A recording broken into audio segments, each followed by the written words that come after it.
ఏది చేసినా కొత్తగా చేయాలి. పాతదానినైనా కొత్తగా చూపించాలనే తపన కలిగిన దర్శకుడు గుత్తా రామినేడు. తీసిన ప్రతి చిత్రంలోనూ నటీనటులను కానీ, సాంకేతిక నిపుణులను కానీ ఆయన పరిచయం చేసేవారు.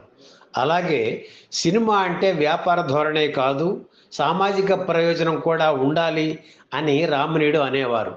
వ్యాపారం కోసం తన ఆదర్శాలతో రాజీ పడడం ఎరుగిన దర్శకుడు రామినేడు. హైదరాబాదులో సినిమా షూటింగ్ అని అందరూ భయపడే ఆ రోజుల్లోనే మా ఇంటి మహాలక్ష్మి చిత్రాన్ని పూర్తిగా అక్కడే తీసిన సాహసి రామినేడు. ఏలూరు దగ్గరున్న చేటపర్రు గ్రామం నుంచి చటర్జీ, విజయబాపినేడు వంటి ప్రముఖులు సినీ రంగంలోకి అడుగుపెట్టడానికి రామినేడే స్ఫూర్తి. వ్యాపార ధోరణులకు ఆయన ఏనాడు తల వంచలేదు. అందుకే 35 ఏళ్ల సుదీర్ఘమైన తన కెరీర్లో కేవలం 14 చిత్రాలను మాత్రమే ఆయన రూపొందించారు. దర్శకుల్లో సాహసిగా గుర్తింపు పొందిన గుత్తా రామినేడు సినీ జీవిత విశేషాలు సేకరించి మీకు అందిస్తున్నాం. 1927 అక్టోబర్ 5న చేటపర్రు గ్రామంలో పుట్టారు రామినేడు. విద్యార్థి దశ నుంచే ఆయనలో అభ్యుదయ విధానాలు, సోషలిస్టు భావాలు అధికంగా ఉండేవి. బిఎస్సి చదువుకున్న రామినేడుకు మొదట్లో రాజకీయాలు ఉంటే ఆసక్తి ఉండేది. పార్లమెంటులో ప్రతిపక్ష నాయకుడిగా తన గళాన్ని వినిపించాలని ఆయన చదువుకునే రోజుల్లో అనుకునేవారు. అయితే 1948, 1950ల మధ్యకాలంలో రాజకీయ రంగంలో చెలరేగిన గందరగోళం ఆయన దృష్టిని సినిమా రంగం వైపు మళ్లించింది. ఫోటోగ్రఫీలో ప్రావీణ్యం ఉండడంతో స్టిల్ ఫోటోగ్రాఫర్గా పనిచేయాలని మద్రాసులో అడుగుపెట్టారు రామినేడు. అయితే ఆయనలో ఉన్న ప్రతిభకు అది చాలా తక్కువ అని మిత్రులు గుర్తించి దర్శకత్వ శాఖలో చేరమని సలహా ఇచ్చారు. అక్కినేని నటించిన అన్నదాత చిత్రంతో అప్రెంటిస్గా దర్శకుడు వేదాంతం రాఘవయ్య దగ్గర చేరారు. ఆ తర్వాత తాతినేని ప్రకాశరావు దగ్గర చేరి ఎన్టీఆర్, ఏఎన్ఆర్లు కలిసి నటించిన చరణదాసి చిత్రానికి పనిచేసి మరింత అనుభవం గడించారు రామినేడు. ఒకరోజు హాస్య నటుడు రమణారెడ్డి, రామినేడు సెట్లో కూర్చొని మాట్లాడుకుంటున్నారు. చిత్ర నిర్మాణం మీద చర్చ జరుగుతోంది. అప్పుడు మనమే ఒక సినిమా ఎందుకు తీయకూడదు, దానికి నువ్వే దర్శకత్వం వహిద్దువు కానీ అన్నారు రమణారెడ్డి. అదెలా సాధ్యం అని అడిగారు రామినేడు. తలా ఒక 5,000 వేసుకుందాం, సినిమా తీద్దాం అన్నారు రమణారెడ్డి. ఈ ఆలోచన బాగానే ఉందే అని తన మిత్రుడు పర్వతనేని గంగాధరరావుకి చెప్పారు రామినేడు. ఆయన కూడా సరేనన్నారు. అలా 18 మంది తలా ఒక 5,000 రూపాయలు వేసుకుని ఆ డబ్బుతో మా ఇంటి మహాలక్ష్మి చిత్రాన్ని ప్రారంభించారు. క్రౌడ్ ఫండింగ్తో మొదలైన తొలి తెలుగు చిత్రం ఇదేనన్నమాట. 1958లో సారథి స్టూడియో హైదరాబాదులో మొదలైంది. అందులో షూటింగ్ జరుపుకున్న తొలి చిత్రం మా ఇంటి మహాలక్ష్మి. అంతేకాదు, హైదరాబాద్లో షూటింగ్ జరుపుకున్న మొదటి సినిమా కూడా ఇదే. ఈ సినిమాతోనే హరనాథ్ పరిచయం అయ్యారు. జమున, గిరిజ, గుమ్మడి ఇతర ముఖ్య పాత్రలు. తొలి చిత్రమే రామినేడుకు ఎంతో పేరు తెచ్చింది. అవార్డులు తీసుకువచ్చింది. రాష్ట్రపతి యోగ్య పత్రం లభించింది. ఆ తర్వాత రామినేడు దర్శకత్వం వహించిన చిత్రం చివరకు మిగిలేది. బెంగాలీలో విజయం సాధించిన దీప్ జ్వలే జాయ్ ఆధారంగా ఈ సినిమా రూపుదిద్దుకుంది. మహానటి సావిత్రమ్మ ప్రధాన పాత్ర పోషించిన విషాదాంత చిత్రం ఇది. ఆవిడ నట జీవితంలో ఇది ఒక గొప్ప సినిమాగా చెప్పాలి.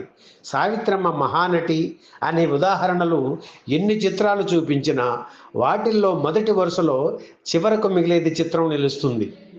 సావిత్రమ్మను ఈ చిత్రంలో హీరోయిన్ అనలేము, కానీ కథలో ఎక్కువ భాగం ఆవిడ పోషించిన పాత్ర చుట్టూనే తిరుగుతూ ఉంటుంది. నటిగా తనకు అత్యంత సంతృప్తి కలిగించిన చిత్రం చివరకు మిగిలేది అని సావిత్రమ్మ ఆ రోజుల్లో చెప్పేవారు. కాంతారావు, బాలయ్యలను తప్ప మిగిలిన పాత్రలకు దాదాపుగా కొత్త వాళ్ళనే తీసుకున్నారు రామినేడు. నటుడు ప్రభాకర్ రెడ్డి ఈ సినిమాతోనే పరిచయమయ్యారు. ప్రముఖ రచయిత బుచ్చిబాబు రాసిన చివరకు మిగిలేది పేరును ఈ సినిమాకు పెట్టడం విశేషం. 1960లో వచ్చిన ఈ చిత్రం క్లాస్ ప్రేక్షకుల్ని తప్ప మాస్ ఆడియన్స్ను అలరించలేకపోయింది. అయితే దర్శకుడిగా రామినేడుకు ఎంతో పేరు తెచ్చింది. ఆ తర్వాత అక్కినేని హీరోగా కలిమిలేములు చిత్రాన్ని రూపొందించారు. కృష్ణకుమారి, జీవరలక్ష్మి, గుమ్మడి, రమణారెడ్డి, ధూళిపాళ, పద్మనాభం తదితరులు నటించిన ఈ చిత్రం అంతగా ఆడలేదు. ఆ తరువాత భానుమతి ప్రధాన పాత్ర పోషించిన అనురాగం చిత్రం రూపొందించారు. హరనాథ్, గుమ్మడి, జీవరలక్ష్మి, వాసంతి తదితరులు నటించిన ఈ చిత్రానికి నిర్మాత రామానాయుడు కొంత పెట్టుబడి పెట్టారు. ఈ చిత్ర నిర్మాణ సమయంలోనే రామినీడు ఎన్నో విషయాలు చెప్పేవారని, ఆయన నుంచి నేర్చుకున్న అంశాలు నిర్మాతగా తను ఎదగడానికి ఎంతో ఉపకరించాయని రామానాయుడు చెప్పేవారు. అనురాగం చిత్రంలో సంగీతానికి ఎక్కువ ప్రాధాన్యం ఇచ్చారు రామినీడు. భానుమతి పాడిన సన్నజాజి పువ్వుకు పాట బాగా పాపులర్ అయింది. మహానటుడు చిత్తూరు నాగయ్య మేటి చిత్రాల్లో ఒకటిగా నిలిచిన భక్త పోతన కథను తన కాలానికి అనుగుణంగా రూపొందించారు రామినీడు. ఈ సినిమాలో గుమ్మడి టైటిల్ రోల్ పోషించగా ఎస్వీఆర్ శ్రీనాథుడిగా నటించారు. అలనాటి చిత్రంలో నటించిన నాగయ్య కూడా ఇందులో నటించారు. శ్రీరాముడి పాత్రను శోభన్ బాబు పోషించారు. ఈ చిత్రం అంతగా ఆడలేదు. అక్కినేని నటించిన పల్నాటి యుద్ధం చిత్రం విడుదలైన 18.5 ఏళ్లకు మళ్ళీ అదే చరిత్ర రెండోసారి మళ్ళీ అదే పేరుతో సినిమాగా వచ్చింది. రామినీడు ఈ సినిమాలో మళ్ళీ సాహసం చేశారు. అప్పటికి తెలుగు చిత్ర పరిశ్రమలో ఉన్న దిగ్గజాలు ఎన్టీఆర్, భానుమతి, ఎస్వీఆర్, కాంతారావు, హరనాథ్, గుమ్మడి, రాజనాల, జమున, అంజలీదేవి ఇత్యాదులు ఈ చిత్రంలో నటించారు. ఎన్టీఆర్ బ్రహ్మనాయుడిగా, భానుమతి నాగమ్మగా నటించారు. వీరిద్దరూ ఒకరిని మించి మరొకరు నటించాలని అనుకోవడంతో పాత్రలు పక్కకు పోయి పాత్రధారులే మిగిలారు. ముఖ్యంగా భానుమతి గతంలో నాగమ్మగా నటించిన కన్నాంబతో తనని పోల్చుకుంటారనే భయంతో అతిశయం ప్రదర్శించడంతో ప్రేక్షకులు ఆవిడ నటనను తిరస్కరించారు. 1966 ఫిబ్రవరి 18న విడుదలైన రెండవ పల్నాటి యుద్ధం చిత్రం అపజయం పొందింది. ఆ తర్వాత రామినీడు అక్కినేని హీరోగా ఖడ్గ తిక్కన, కవి తిక్కన చిత్రాన్ని ప్రారంభించారు.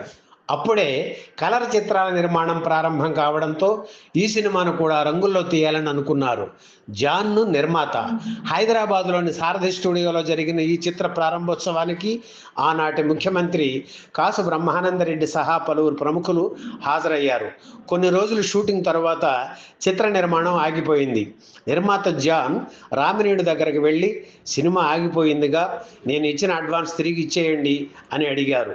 దాంతో రామినీడు మండిపడి ప్రారంభించిన సినిమా ఆగిపోవడం దర్శకుడికి ఎంత బాధాకరమో మీకు తెలియదా, ఓదార్చడం మానేసి అడ్వాన్స్ తిరిగి ఇవ్వమని అడుగుతారా అన్నారు.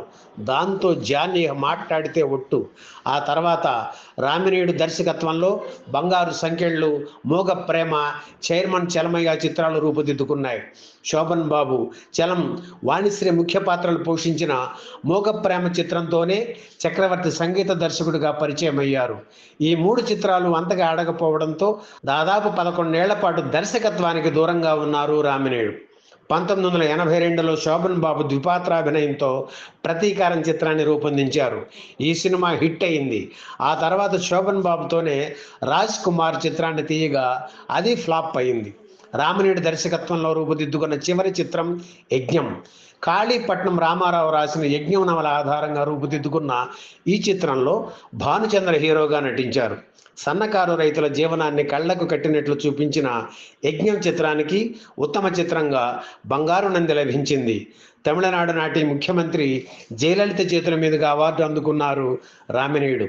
ఇందులో రైతుగా నటించిన పిఎల్ నారాయణకు ఉత్తమ సహాయ నటునిగా జాతీయ అవార్డు లభించింది.